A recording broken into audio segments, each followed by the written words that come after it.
লন্ডনে বিশেষজ্ঞ চিকিৎসকদের তত্ত্বাবধানে বিএনপির ভারপ্রাপ্ত চেয়ারম্যান তারেক রহমানের বাসায় থেকে চিকিৎসা নিচ্ছেন বেগম খালেদা জিয়া।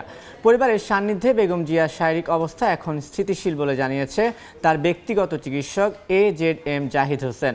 সুস্থ হওয়ার পর চিকিৎসকরা অনুমতি দিলে বেগম জিয়া দেশে ফিরবেন বলেও জানান তিনি।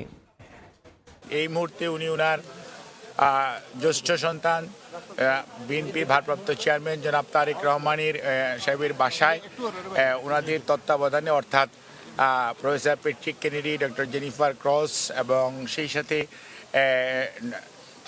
ডক্টর ব্যারেট ওনাদের তত্ত্বাবধানে চিকিৎসাধীন আছেন এবং ওনার চিকিৎসা ওনার বাসায় থেকেই হচ্ছে এবং বিভিন্ন পরীক্ষা নিরীক্ষা যেগুলো করা দরকার মাঝে মাঝে করা হচ্ছে এবং ওনারা ওনাকে বাসায় গিয়ে দেখে আসছেন।